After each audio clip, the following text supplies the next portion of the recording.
Bonjour et bienvenue dans cette nouvelle analyse d'une chanson de BTS. On continue d'analyser les chansons du mini-album Oh You're Late Too qui est sorti en septembre 2014 avec aujourd'hui la chanson Paldo Gangsan qu'on connaît aussi sous le nom de Satori Rap. Alors, la version originale de ce morceau mettait en vedette les 3 membres de la rap line de BTS et elle est sortie en août 2011, donc presque 2 ans avant les débuts du groupe.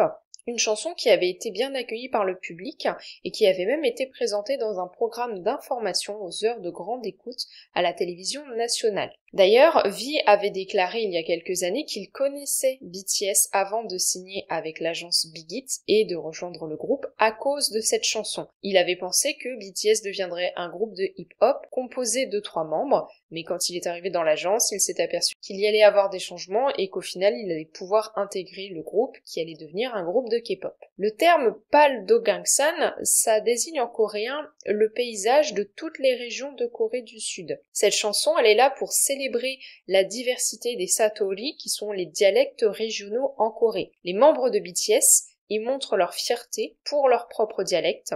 Suga, Jimin, V et Jungkook viennent en effet de la province de Gyeongsan, tandis que J-Hope vient de la province de Jeolla. Quant à Jin et RM, eux, ils sont originaires de la province de Séoul. La chanson va commencer avec une introduction, rappée par RM. Yo, une fois encore, Big Hit représente, nous sommes Bangtan Sonyeondan, allons-y, de Séoul à Gangwon à Gyeongsan, de Jangchon à Jeolla. Il est ensuite interrompu par Jimin qui prononce une phrase « Hey hey, qu'est-ce que tu dis? Hey hey, qu'est-ce que tu dis ?» Puis RM reprend en citant à nouveau les différentes provinces de Corée du Sud, et il est ensuite interrompu à nouveau par J-Hope cette fois-ci. « Dis-leur que je suis là, nous sommes super cool. » Donc dès le début de cette introduction, c'est un peu le chaos, chaque membre de BTS y ajoute son grain de sel, alors que RM essaye d'introduire correctement la chanson au public en mentionnant le nom de l'agence ainsi que le nom complet du groupe en coréen. Il va énumérer dans ses paroles les différentes provinces de la Corée du Sud et comme je l'ai dit, il va être interrompu par différents membres de BTS qui vont vouloir y ajouter leur grain de sel.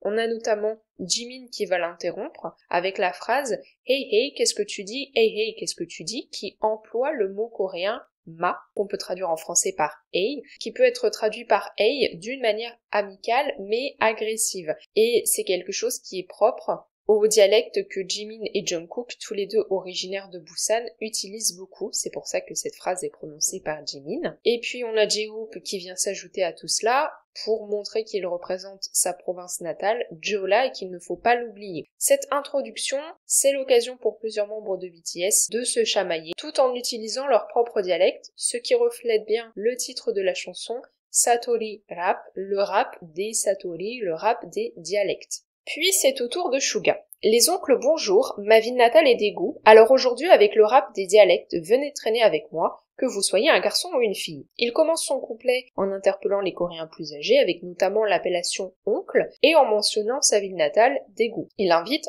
l'auditoire à le rejoindre afin d'écouter le rap des dialectes, appellation qui désigne le titre de la chanson, en anglais Satori Rap. Mais il est interrompu par J-Hope. « Hey tout le monde, vous allez tous bien, n'est-ce pas? Oh là, qu'est-ce que c'est que ça? Comment puis-je rapper dans une atmosphère comme ça? Les oncles et les tantes, au lieu d'être coincés dans un coin, sortez pour profiter. Allons tous les chercher. » J-Hope interrompt Suga pour se joindre à la discussion, mais surtout pour faire référence à la différence de dialecte, puisque Suga n'a pas le même dialecte que lui, et qu'il va souligner ça avec la phrase « Comment puis-je rapper dans une atmosphère comme ça ?» La phrase en coréen utilise un terme qui fait référence à l'état de la foule ou l'atmosphère d'un pub ou d'un club lorsque ce terme est utilisé comme argot. Ici, il faut comprendre la phrase de la façon suivante. Comment puis-je rapper quand la foule ne l'apprécie pas pleinement? C'est une façon pour J-Hope de montrer qu'avec son dialecte de la province de Jeolla, il se trouve dans un environnement où les gens n'ont pas l'habitude d'entendre son dialecte. Ils sont ensuite interrompus par V.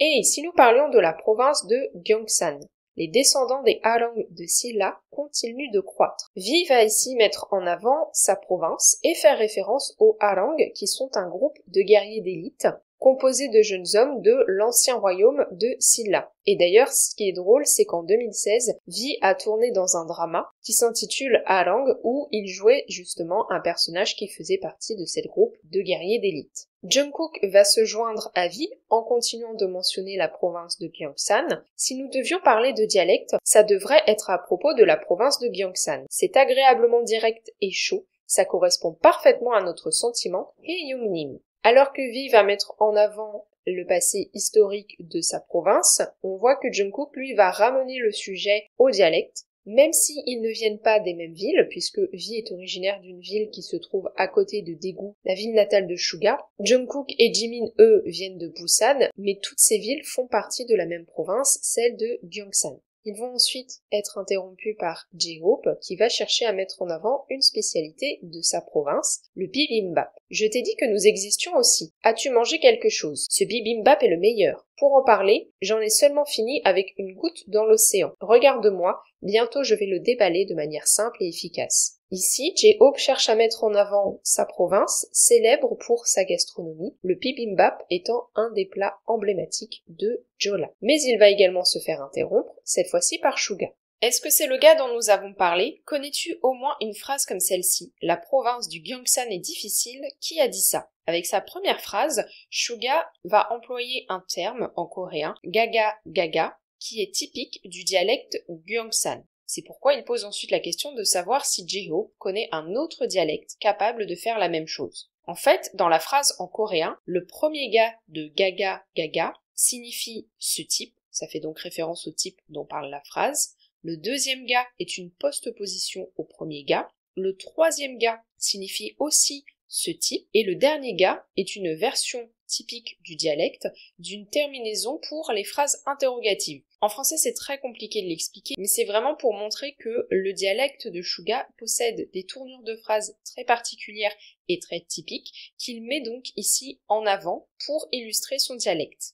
Il fait également référence au fait que son dialecte a tendance à être perçu comme fort et dur à cause des mots et des intonations utilisées notamment par les hommes. Ainsi, les hommes de la province du Gyeongsang ont en Corée du Sud une image stéréotypée d'hommes virils, presque machistes à cause de leur façon de parler. Suga continue ensuite son couplet. De quoi tu parles? Parler du Jang de la province de Gyeongsang, c'est comme l'esprit de tout partager. Ici, il fait référence au Jang, qui est difficile à traduire et à expliquer, mais c'est en fait un concept large d'amour qui inclut l'affection, l'attachement émotionnel, la sympathie et la compassion. C'est un sentiment qui peut concerner les humains, les animaux et même parfois les objets. Quant à la fin de la phrase, c'est l'esprit de tout partager, il fait ici référence à une campagne, suite à la crise financière de 1997, qui promouvait un art de vivre aux Coréens pour essayer de s'en sortir malgré la crise, et le slogan c'était « Soyez économe,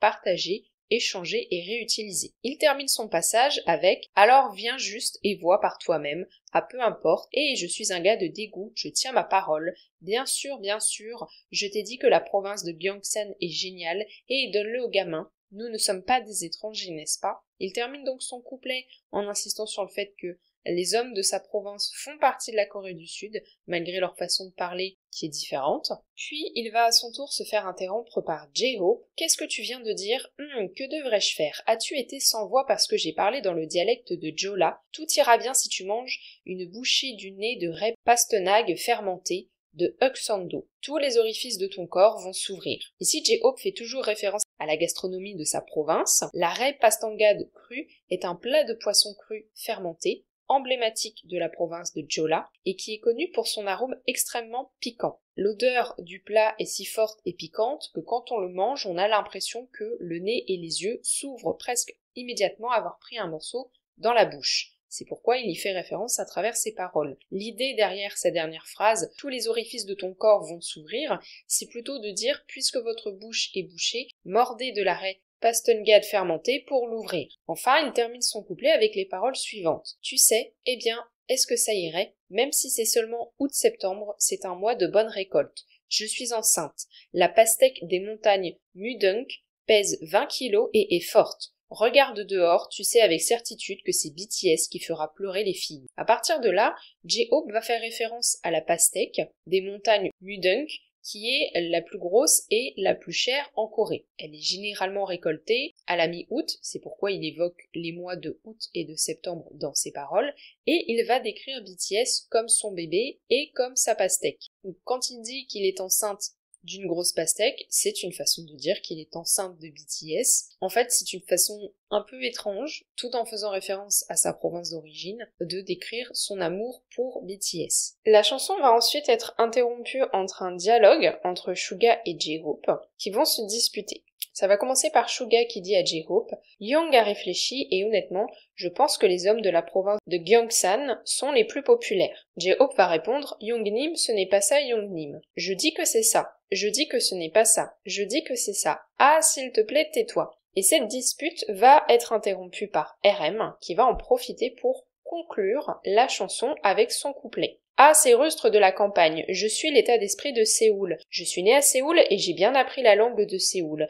Même si ces jours-ci le satori élève ta valeur, ouais, je l'admets, les accents sont cool, mais ici être la norme, c'est honnête. Seule notre langue va bien avec l'anglais, vous ne le comprendrez jamais. RM s'impose ici comme figure d'autorité, se présentant comme représentant du dialecte de Séoul qui correspond au coréen classique. En France, on a le même système avec le français parlé à Paris, qui est imposé dans le reste du pays comme étant la norme par rapport au français parlé dans les régions influencées par les accents locaux et les dialectes locaux. En effet, RM fait référence au dialecte de Séoul avec la phrase « J'ai appris la langue de Séoul ». Séoul et les régions qui sont environnantes a son propre dialecte, appelé dialecte de Séoul ou dialecte Gyeonggi, et c'est ce dialecte qui est censé être le coréen standard. D'ailleurs, RM justifie cette position en rappelant que son dialecte peut être associé correctement avec l'anglais, en insinuant que ce n'est pas le cas pour les autres dialectes régionaux. Seule notre langue va bien avec l'anglais, vous ne le comprendrez jamais. En effet, le dialecte de Séoul est caractérisé comme un excellent exemple de langue coréenne bien établie, avec un début et une fin claire, ce qui lui permet de bien se mélanger avec la langue anglaise construite de façon similaire. RM continue son couplet. Ok, honnêtement, laissez-moi être honnête. Le satori de la province de Gyeongsan, tout le monde a envie de l'utiliser. Les mots de la province de Jeolla sont si sympas, une fois que je les utilise, wow, je deviens heureux. Pourquoi continuer à se battre? À la fin, nous sommes tous coréens. Regarde, c'est le même ciel auquel nous faisons face. Même si c'est un peu bizarre, ils sont tous bien. On peut tous communiquer, n'est-ce pas? De Munsan à Barado. Il conclut ainsi la chanson intelligemment, en mettant fin aux chamailleries, à travers les compliments qu'il adresse au dialecte des autres membres de BTS. Le satori de la province de Gyeongsan, tout le monde a envie de l'utiliser, donc là ça permet d'englober Suga, V, Jimin et Jungkook. Les mots de la province de Jeolla sont si sympas, là ça permet de s'adresser à J-Hope.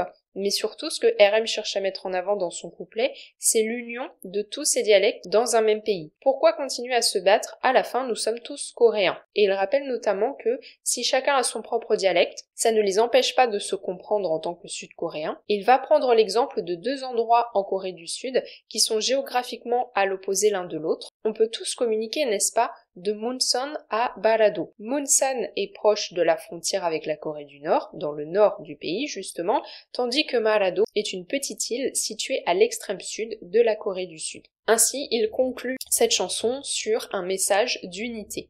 En conclusion, avec cette chanson, BTS met fièrement en avant la diversité de leur pays à travers la mention de leur province natale, mais également en employant leur dialecte dans les paroles. Le fait de se chamailler gentiment contribue à donner à la chanson un caractère humoristique, tout en nous permettant d'en apprendre davantage sur les provinces de Corée du Sud. L'importance de cette chanson est qu'elle montre que les membres de BTS sont le symbole de leur pays, puisqu'ils représentent à la fois sa diversité, mais également son unité, en faisant partie du même groupe. J'espère que cette analyse vous aura plu. N'hésitez pas à me dire ce que vous en avez pensé dans les commentaires. C'était un peu compliqué à certains moments parce qu'il y a vraiment des spécificités en fonction des dialectes utilisés, et quand j'essaye de les expliquer, c'est compliqué de trouver des équivalents en français pour bien faire comprendre ça. Si vous avez aimé le podcast, n'hésitez pas à laisser un pouce bleu et à vous abonner si ce n'est pas encore le cas. Le partager aux personnes autour de vous qui s'intéressent à BTS et à la K-pop. On se retrouve lundi prochain à 18h pour une nouvelle analyse.